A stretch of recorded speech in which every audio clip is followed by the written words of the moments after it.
Pagpasensyahan nyo na, subong lang ta ma-upload. Kay busy gid ko abi mo, why gid ko ka voice over, kay why abi mag voice over sa aton. Magsagali kung kita ay masakit.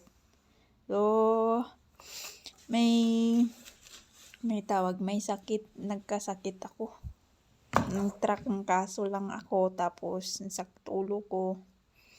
Tapos muna why gid nagahibi kani ako ka sobra ka sakit ka ulo ko. Ang ginghimo ko lang gamot. Wala ako gainom sang bulong. Gihimo ko lang taga aga nga magbugtaw ako. Gainom ako maligam-gam nga tubig ba. Mo lang na ginahimo ko nga gamot. Dire padayon kita dire kita sa video. Ini gali nakuha nga video barko. Wala nga may didto sa dira sa bukid may ara man nga barko Siyempre tubig ang barko way sapa ang tawag ng ilog kuno sabi nila mga ilog.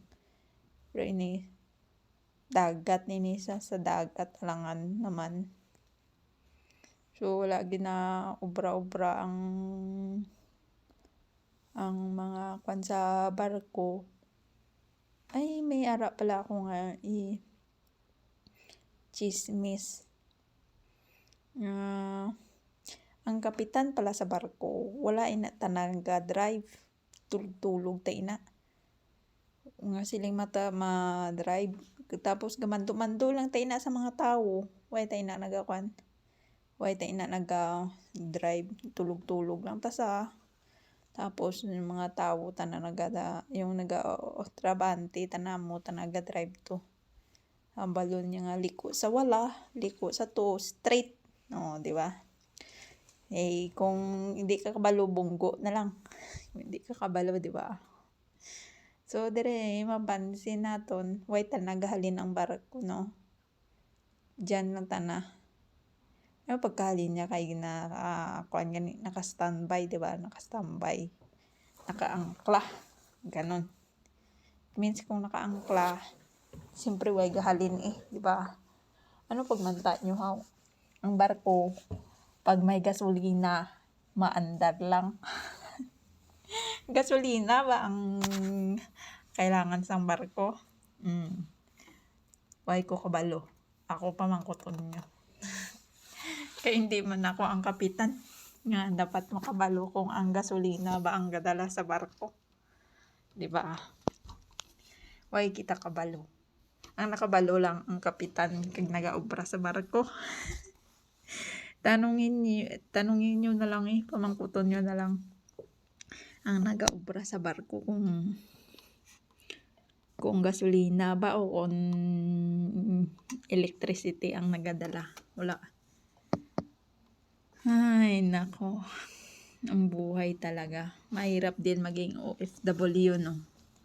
Na mag-obra ka sa malayo sa pamilya mo. Kasi pag namimiss mo, tutulo na lang luha mo. Siyempre, namimiss mo din sila, di ba? Ganon. So, mga dire naman tana sa mga Pilipinas, patay hingi na hingi. Mga ayo lang nga mga ayo. Sandaway sa nakaintindi nga perte man niya obra sa barko or sa mga OFW nga biskan hindi man sa barko, di ba? Kapudlay, luwas nga malayo pa sa pamilya, magmasakit pa, nagahibion, dulang gatulo, dulang luha niya. Siyempre, walat masagod sa iyang sarili, way mahatag bulong, way mahatag kapag kaon or maluto.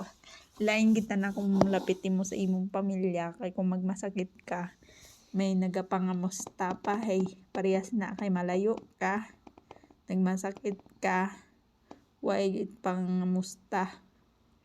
Mga musta lang sa imo kung malapit na magpadala ka kwarta. Sino relate di dyan, di ba? Halos mga OFW relate dyan kasi ranas na ranas nila di ba? Mga tao sa Pilipinas way pakaintindi hala nga gastos ka kwarta ka OFW. Di nila alam nga ang buhay bilang isang OFW mabudlay.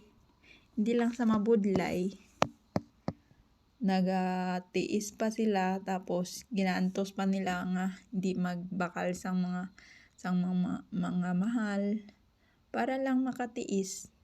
Matiis lang ba? So sila tanda gastos na gastos lang, di ba? Wala ka poturo talaga. Sa Pilipino, iba talaga ang Pilipino. Nag-aasa lang sa mga nagatrabaho, yung iba hindi na nagtatrabaho, naasa na lang. Kaya nga man, kung halos Pilipino nagaubra ang tanan, manggarano na tanay ang Pilipinas, may nagaantos kaparehos. Tingnan nyo yung ibang bansa, kay masipag sila, patiison sila kag matipid. Inta, mga bisyo. Tingnan mo ang ibang bansa, hindi maayo ang ilang mga bansa. Dirita na sa Pilipinas, way giti mo tipon. Halos ang kapitbalay mo, way ubrahon. Hindi masalig lang sa imo mga blugasan, asin, kung ano dyan kinanglan nila, halos to lang madalagan sa imo. Kaya nga man, gaasa sa kapitbahay. Tapos pag mga anong oras, way ito bro nagchismisanay, di ba? Iba ta na sa ibang bansa, gaubra ta na kahit may business pa ta na, gatipid ta na, gaubra, way ta nagasalig sa kapitbalay.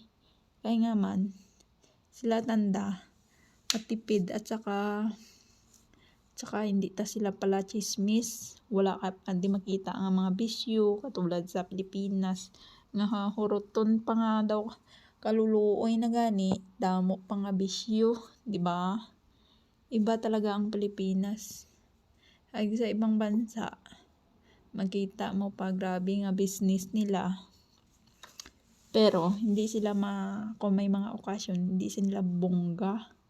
Kaya nga man, may business sila, naisip nila nga may gastusan sila mo. Yung ibang bansa, hindi katulad sa Pilipinas, mahirap, dinadagdagan pa, dami pang mga problema, mga ginaubrang hindi manami, halos dulang ta na. So wala kagidya kwanon sa mga amo sinano, di ba?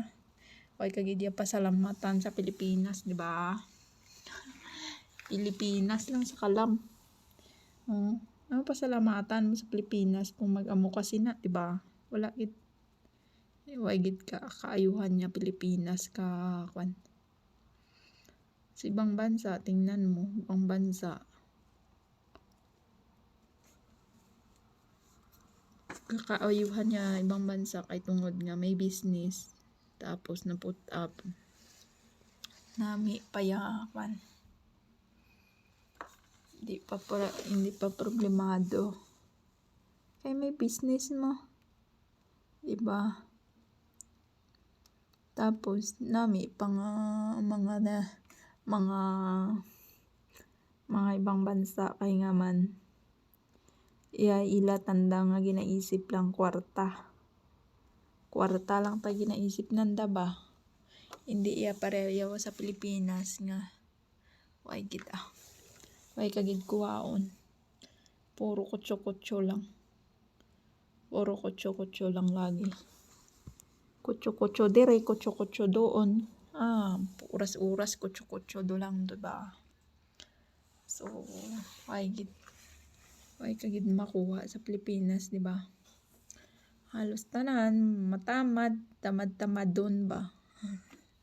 Sino relate diyan, di ba? Halos sundo lang gani, hindi makakaon, kutso pa. Chismisanay pa, embot do lang Hindi nagadto ang mga kalag nila. Way kagit